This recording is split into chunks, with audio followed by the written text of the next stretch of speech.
Hey guys, it has been ages since we have done a live talk show.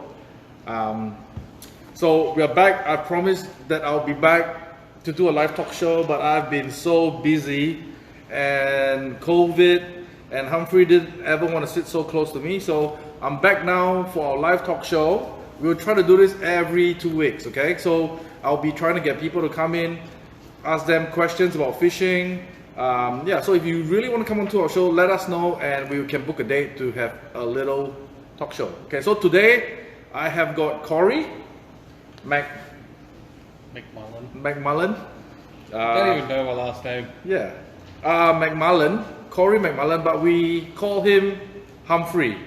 I named him Humprey because of Humphrey Bear. So you guys don't know, that's why his nickname is Humphrey.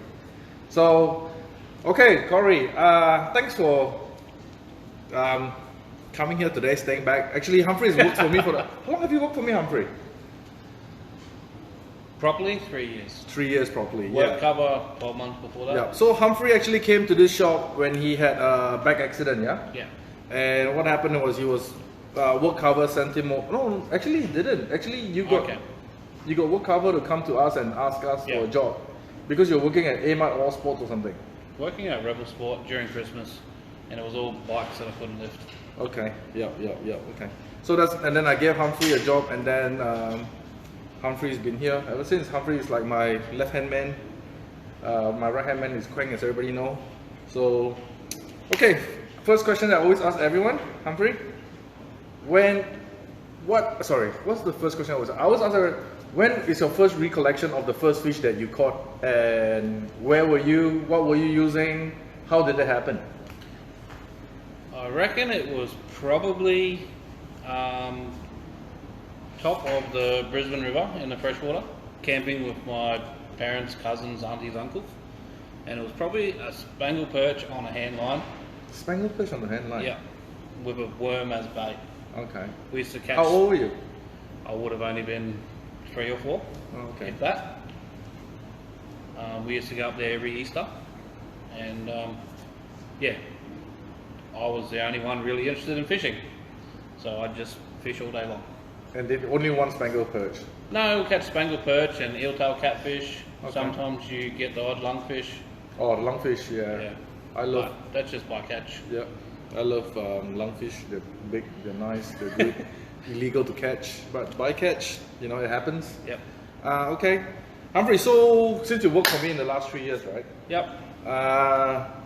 You've learned. It seems like you've learned a lot because the first time when Humphrey came to the shop, right, he actually was more a bait fisherman. I mean, you still fish bait anyway.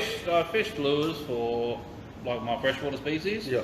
And for flathead, but everything else was pretty well like live bait or bait. Yeah. So he came in and I think you were looking for eels or shark, were you, or something like that? No, I came in and got just some pilchards and No, the yellowtail yakkas. the yakkers for shark fishing.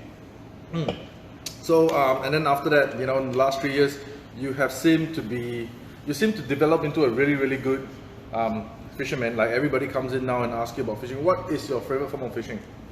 Well, my favourite form of fishing would be freshwater, as much as Ivan doesn't like it, but freshwater fishing for me, I know it's just a very more peaceful. I can go places, I do a lot of kayak fishing, so I can get into places where there's not many boats, so it's just really peaceful. So that's pretty much my favourite type of fishing. Okay.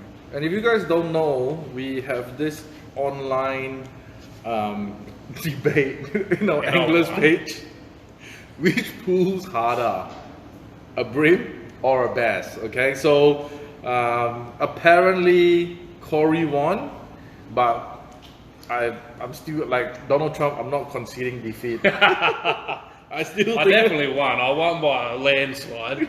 Nah, man, it was rigged. Okay. So I'll tell you the story about me and Corey anyway. So Corey came into my boat and I tried to get him to catch a threadfin one night in the Brisbane River. And what? 3 trips? 3 trips. Not one threadfin, alright? Catfish?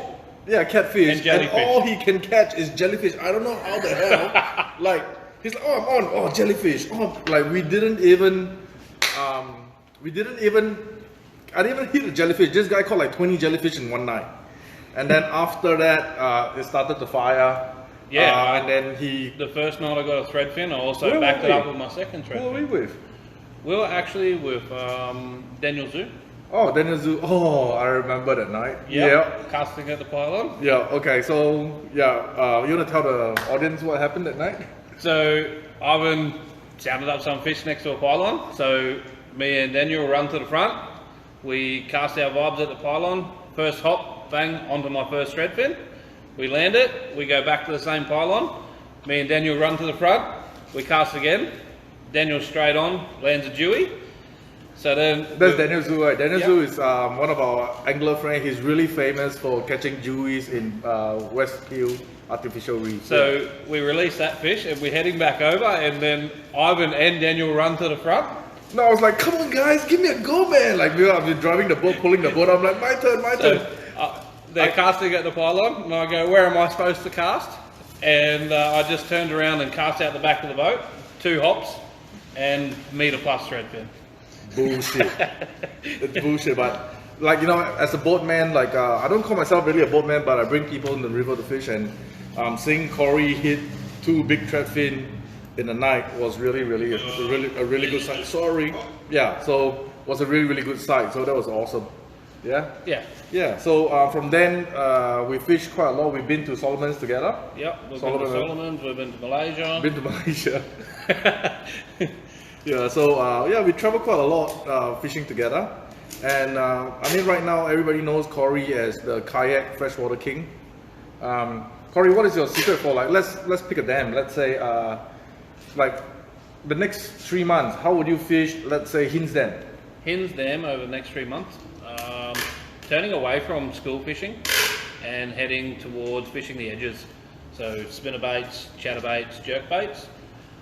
Middle of the day, so early morning, late afternoon, chasing the bass. Middle of the day, chasing toga. Toga on jerkbaits, you always get the bycatch of edge bite bass as well. So it's quite a successful way to target hens during summer. What about toga? Hins? Yeah, so you're targeting your toga. I target it in the middle of the day. In the middle of the day? Yeah. I don't really fish a lot of I'm a freshwater. lazy toga fisherman. Okay. So early morning, late afternoon. Like how lazy you are at the shop? Yeah, so they're out roaming around. They're out roaming around early morning and late afternoon. So you got to put in a lot of casts for them. I find during the middle of the day, you're targeting more shaded areas, and that's where they're going to be sitting. So a lot less casting involved in potentially hooking up. Okay. So what about, you know, when Hints a couple of months ago you were using this crazy, the crazy jigs, the crazy. Yep. Is it still a very effective way to target them now, or what? It's slowing down at the moment. So Well, during winter, that's school bass. yeah. So during winter, the bass is schooling up. The crazy jig was definitely shone the brightest out of any jig I've used in there. The flutter on it was amazing, and it accounted for multiple 50+ fish sessions. I know, he came into work and he was like, Ivan, we smashed over 100 over bass, like me and Randy. What do you get? What was the number? You and Randy? I was like 60 something bass, and Randy was not far behind me on like the high 50s. Yeah, so 100 and something bass on this jig is pretty crazy. That was like, what, 2 months ago maybe? Yep. So they school up. You'll still find schools throughout summer. Hens is a good dam in the fact that there will always be schools. But I tend to find as it warms up, the schools get a bit smaller and the edge bite fires up. Okay. I remember the first time we fished freshwater edge bite was at Garamba. You, me, and Darren from Feed. Yep. It was the first time I fished freshwater with you, right? Yeah, that was a pretty good day too. Yeah, we were at Baramba. How would you fish Baramba, like the next 3 months? Yeah. At the moment, deep edge. Deep edge. Yeah, so your edges that are got faces on them. Yeah. Okay. So rather than your sloping banks. Okay, so that's one trick that Darren actually taught me. He says, how do you know if you're fishing on the edge and the edge is deep or not? You look at the cliff that is on the land. If let's say it's a sloping land, most likely it's going to slope under the water. But if the cliff is steep, most likely it's going to be steep. Yeah. So that is a rule of thumb. Not always this way, but just for people that are beginning to fish freshwater, that is the trick to find out whether, like without a sounder or you know, if you're on a kayak, that is one way of finding out whether is it a deep edge or a shallow edge. A deep edge or shallow. Look at that cliff above the water. So the give it another month. It will be shallow edge, in my opinion. Yeah. A bit more rain. Yeah. The shallow edge will fire more than the deep edge, but in my opinion, the deep edge where it's at the moment. Yeah. So it's a good dam, especially for surface as well. Okay. A lot of lily pads. Yeah, So but I don't like especially lily once pads, you bro. get up the back. Everything gets stuck in lily pads, but. Don't cast in the lily pads. You position yourself to cast along the edge of the lily pads. Okay. Is there anything else I can do to set up to not catch lily pads instead? Yeah, you can run weedless. Run weedless? Yeah, so weedless topwater frogs. Yeah. Even weedless plastics. Yeah. Even your chatterbaits. Your chatterbaits are run through the weeds pretty okay. Spinnerbaits will go through lily pads not too bad as well. Just because that top bar with the willow blades on it is covering your hook, so it sort of bounces off everything. Okay. But jerk baiting, you're going to get stuck. Okay. So another thing too, boys, if you guys need to ask any questions, let us know. Just put it on the comments or whatever, and we will try to reply. Let me just go through any questions we have. Oh, actually no questions. Yeah, just gay ones. Yeah. Yeah. It's all just silly stuff. Yeah. As usual.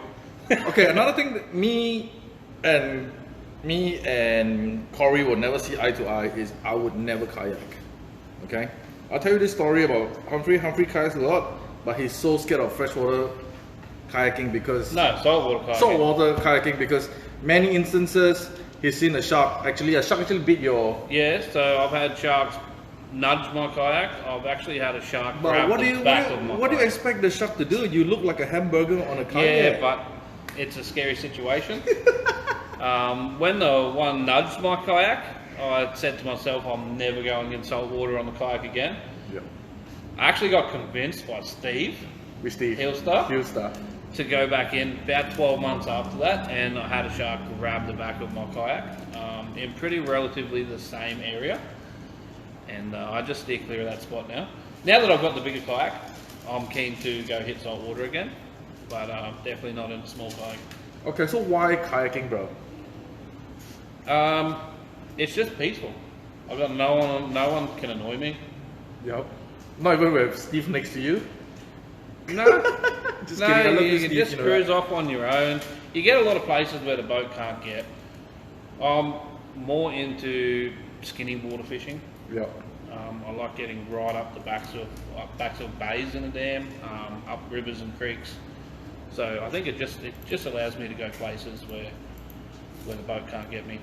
Cool. So, what is the next place you're gonna fish? Are you going with Randy or I heard you're going? So he's actually got to go back to work. So Okay, finally go back to work. Yeah, we're all good friends. Me, Randy, Corey, Scott. We're all like, you know. I would love to go back to Mondurun Dam.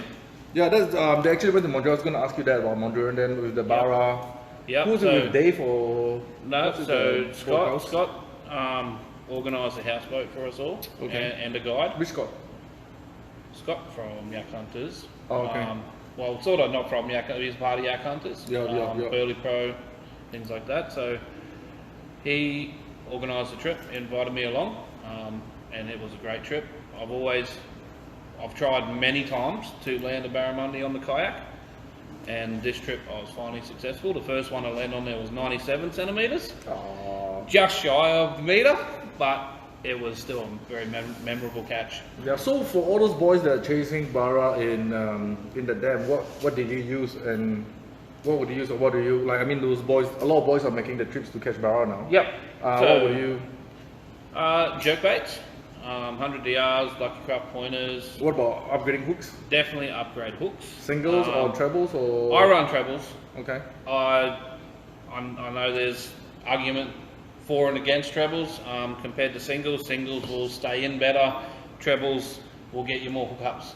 I'd rather the hook up and lose the fish than to not hook up at all. So I stick with trebles. Run the YS81.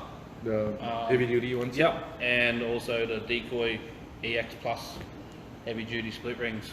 They didn't let me down.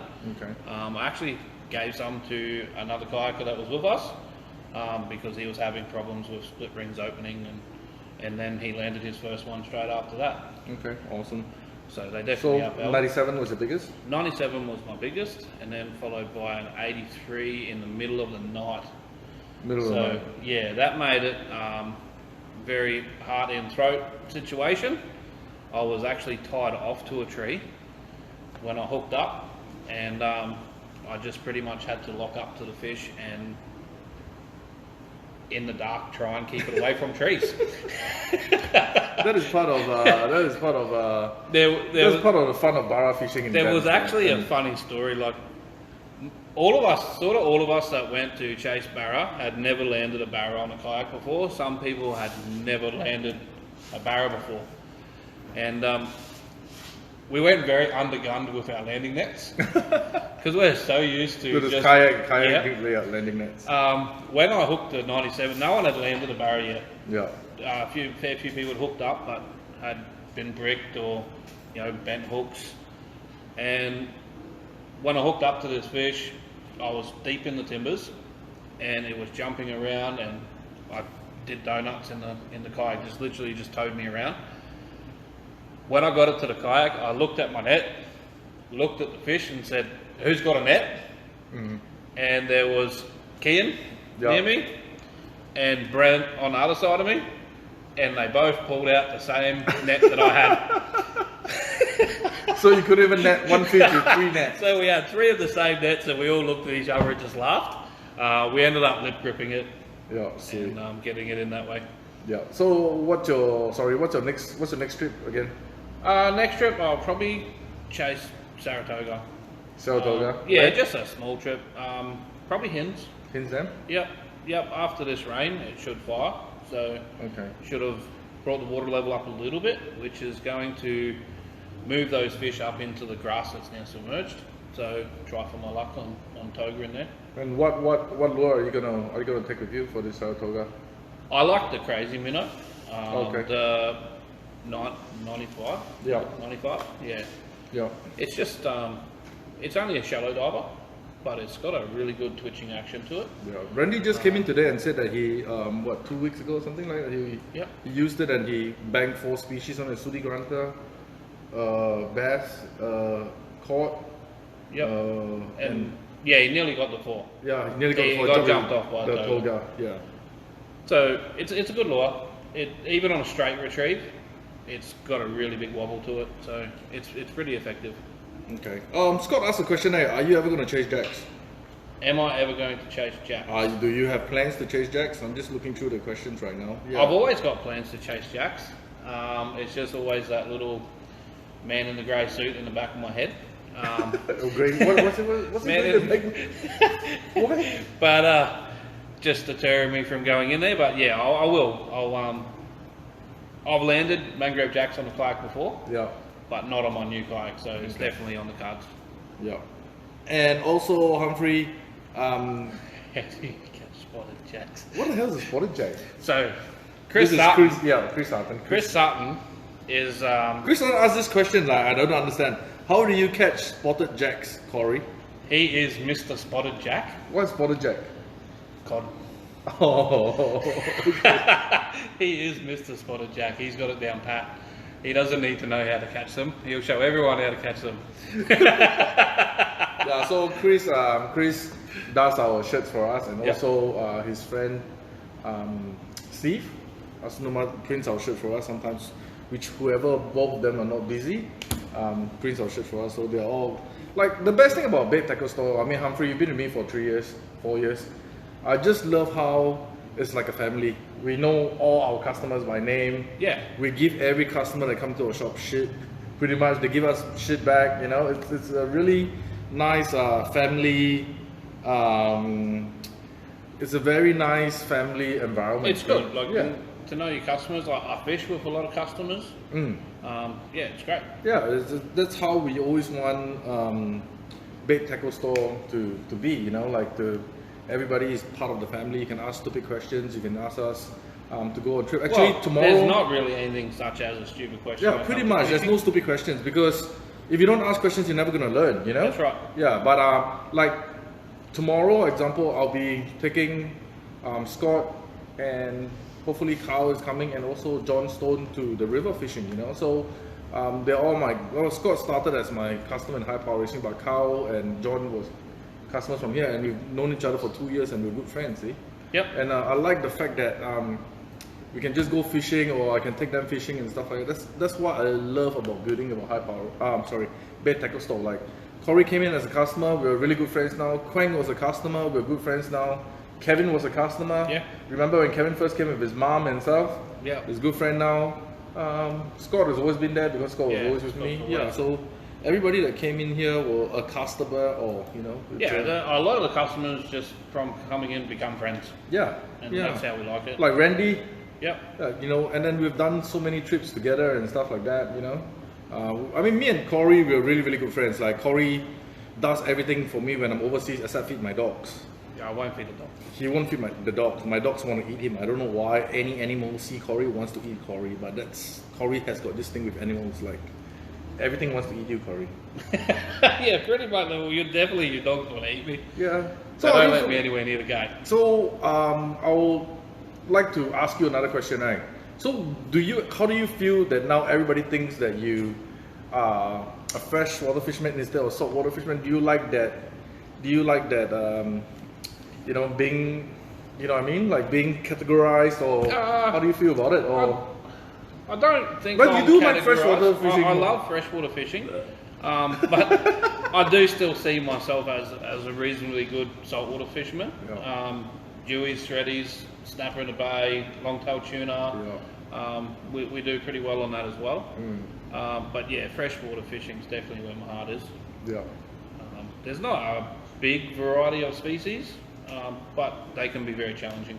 Yeah, freshwater fishing for me, I mean, like, I don't particularly like it because I like to fish saltwater because of the different varieties I can get, you know, overseas. But freshwater fishing, I don't really enjoy it, but it's not easy too. People think, oh, it's a dam.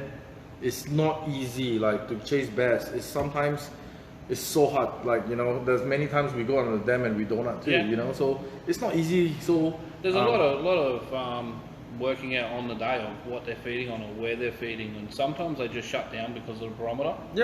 And also the wind, where the wind is blowing. Yeah, that's and, right. Yeah, so and that goes with all fresh water. You know, your cod, your barra, you know, your yellow belly. Everything is reliant on everything in the dam, like things that everything's doesn't gotta really line matter up perfectly. anywhere else. Yeah, but like, you know, like things like is the dam releasing water, or you know, like the wind, which direction the wind is blowing, that's where the bait is going to be and stuff like that. Yeah. So I love how in bait tackle store also, like, Quang is, you know, the manly grandmaster.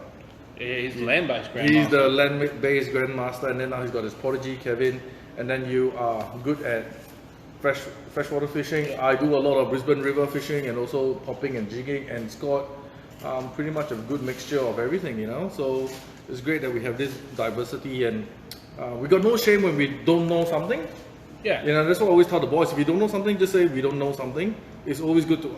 Sometimes we ask the stuff. We ask the. I've definitely asked customers how to target certain species. Exactly. Because as anglers, we may work in the shop, but we're still an angler. Yeah. And there's always new things to learn. Yeah, we always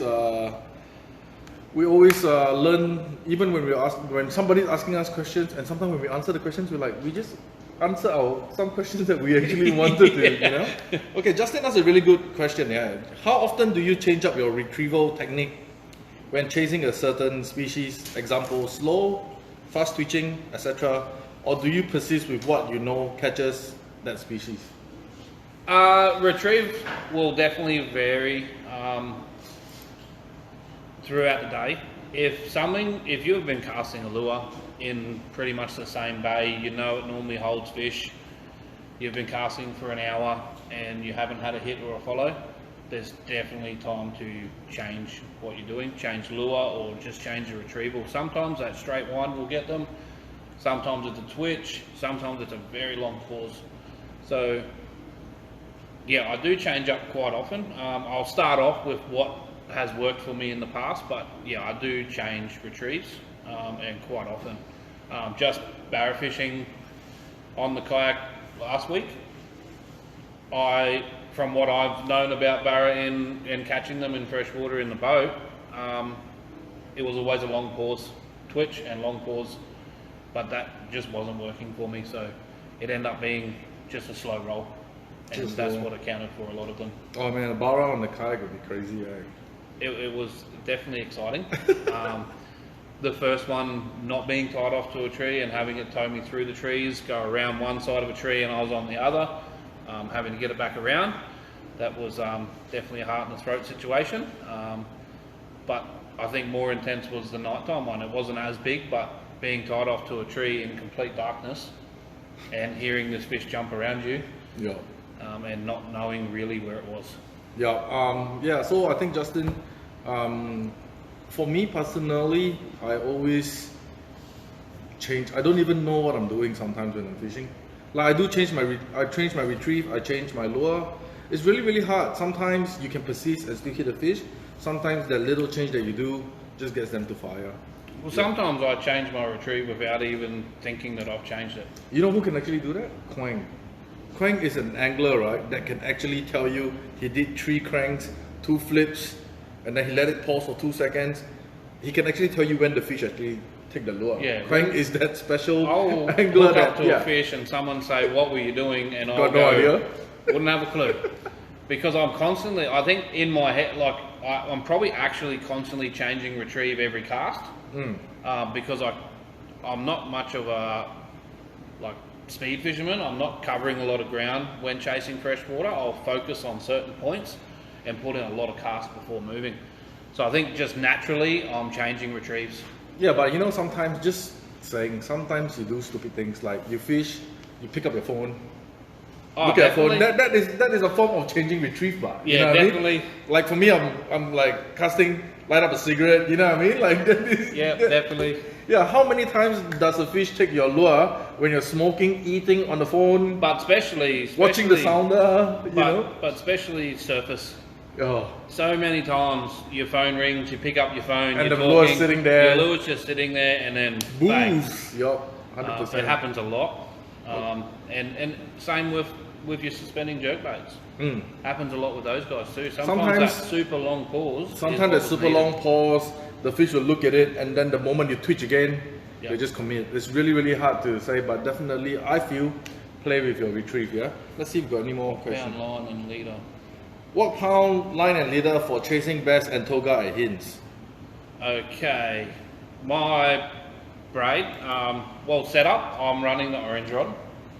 So 0.8 p. The feet, the new orange rods. The feed orange rod, with a 1500 size crazy reel, and I'm running 0.8 p. So it's actually quite strong. What about leader size? So it's quite strong mainline, but it's quite thin mainline. Okay. So it doesn't have it. You do sometimes lose a few lures to the trees on fish, but it also gets the bite. Leader, 10 pound. 10 pound? 10 pound. If I'm fishing school bass, I can drop down a little bit, but in the timbers, 10 pound or 12 pound. Okay, 10 pounds. So that answers Scott's question. Okay, I'm going to ask you one last question, Corey. You've been in the industry for the last 3 years. Yep. Okay, like you've been working for me the last 3 years, and you've been kind of like in the industry and in groups and stuff like that. What do you love most of this industry, or this group, or whatever? And what do you hate most? Don't say your boss if you still want to job. Okay. So what do you love most and what do you hate most? Probably the thing I love most is the different variety of people that you meet that you probably would never have met. Fishermen just seem to get along when fishing together. You meet a lot of like-minded people that you just would never have met. What I dislike is pretty much probably keyboard warriors on the Facebook forums, posting a photo and you're holding it wrong, or the fish tongs hurting the fish. Things like this, like not having the right information but still having a go at someone. But actually, end of the day, like we all have a personal opinion on whether a fish, example, should be nagged or should not be nagged, or should be held this way or should not be held this way. But I'm 99% catch and release. yeah, same as me. But those people that but I wanna have no problem with someone keeping fish within their limits yeah.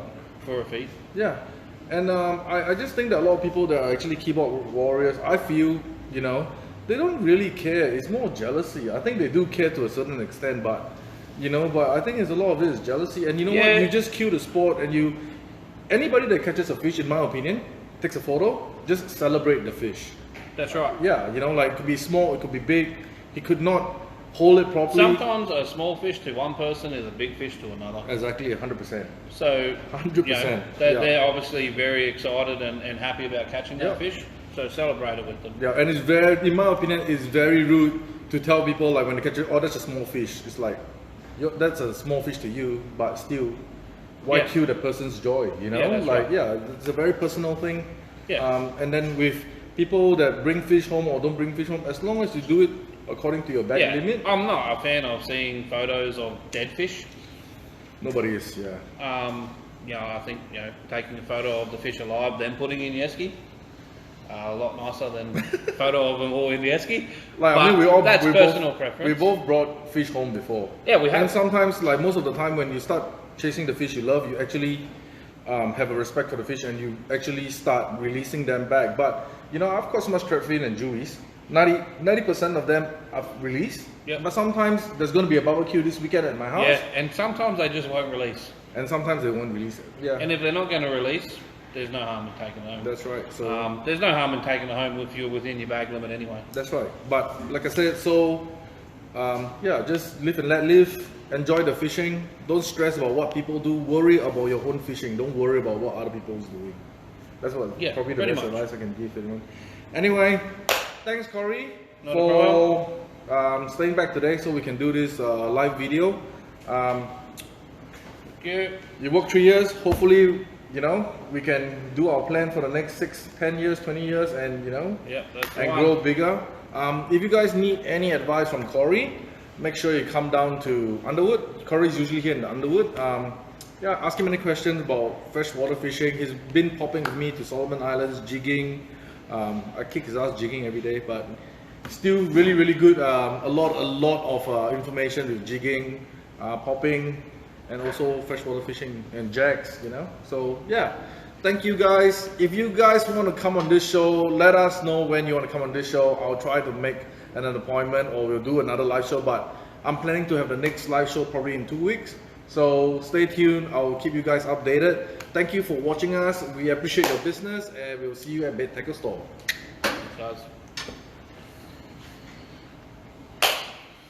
Now we go.